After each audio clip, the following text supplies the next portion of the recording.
200 300 ఆ రోజుకు చెరువులు ఉండేవి కాబట్టి మాకు ఇబ్బంది ఉండేది కాదు. హలో అండి, నా పేరు తానిష్. మీరు చూస్తున్నారు ఎస్ఎన్ కొల్లి. ఇప్పుడైతే మనం మా ఊరు తూర్పు వైపున ఉన్న 200 ఎకరం దగ్గరికి అయితే వచ్చాము. ఇక్కడ లాస్ట్ టైం చూసినట్టయితే మనకి ఇక్కడ నీరు ఫుల్గా ఉండేది. ఇప్పుడైతే ఖాళీ అయింది, నేలపారకు అయితే తగ్గింది. ఇప్పుడు ఇక్కడ చేపలు పట్టే ప్రాసెస్ అయితే జరుగుతుంది. ఆ చేపలు ఎలా పడతారు, అసలు ఏ విధంగా ఉంటుంది అనేది మీకు చూపిస్తాను. అలాగే మనకి అక్కడ పనిచేస్తున్నారు కదా, ఇది వ్యవసాయ భూమి అయితే వ్యవసాయం చేసేటప్పుడు సేమ్ ఇదే సీజన్లో గాబు కోత అని చెప్పేసి ఊరు మొత్తం ఇక్కడే ఉండేవాళ్ళు. ఊరు మొత్తం ప్రతి ఒక్కరు కూడా ఇక్కడే ఉండి ఆ గాబు అనేది, ఆ పచ్చగా ఉన్న తూడి లేకపోతే ఏదైతే అది అడ్డొచ్చిందంతా తొలగించేవాళ్ళు అనమాట. మంచి సందడిగా ఉండేది అప్పుడు. సరే, తర్వాత చెరువులు కొట్టేశారు. ఇప్పుడైతే అలా ఖాళీగా ఉంది. ఇప్పుడు ఫ్లడ్స్ తర్వాత ఫ్లడ్స్ టైంలో ఒకలాగా చేపలు అనేది పడతారు. ఆ తర్వాత ఇప్పుడు సమ్మర్ కదా, నీరు ఎండుకి కొద్దీ ఎలా పడతారనేది మీకు చూపిస్తాను. చూడండి, నచ్చితే లైక్ చేయండి, షేర్ చేయండి, సబ్స్క్రైబ్. మొదటగా నీరు తగ్గిన తర్వాత ఇక్కడ అదిగోండి ఆ గాబు అనేది అలా క్లియర్ చేసుకుంటారు. ఎందుకంటే మిగతా ఉన్నదంతా ఇక్కడికి ఆ బోధి ఏదైతే ఉందో ఆ గాడిలోకి అయితే వస్తాయి.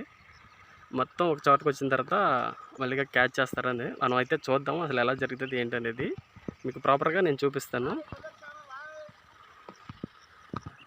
చాలా కష్టపడుతున్నారు మరి ఆ గాబు అనేది కొయ్యడంలో. ఇదివరకు వ్యవసాయ భూములు అయితే ఇక్కడ ఊరంతా కానీ సందడిగా ఉండేది. ఇప్పుడైతే మరి చేపలు పట్టే దానికోసం అయితే మరి ఆ క్లియర్ చేస్తున్నారు.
బాబాయ్, అప్పుడు దాలాకు ముందు గాబు కోత కోసేవాళ్ళుగా.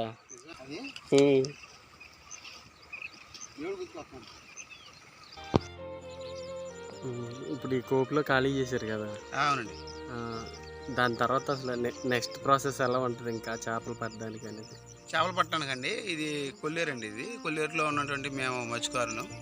ఈ కొల్లేరులో ఉన్నటువంటి గుంటల్లో మేము నీళ్ళు తోడుకొని ఈ ప్రాసెస్ ఏంటంటే ముందు చెత్త ఎక్కేసుకున్న తర్వాత అప్పుడు మేము చేపల్లో ఉన్న నీరు తోడేసిన తర్వాత చేపలు ఆ గురకలు కానీ ఆ సౌడి పిల్లలు కానీ ఏమైనా చిన్నవి ఉంటే పట్టుకొని వాటి ద్వారా మేము జీవనోపాధం పొందడానికి మేము ఆ విధంగా కష్టపడుతున్నాం సార్.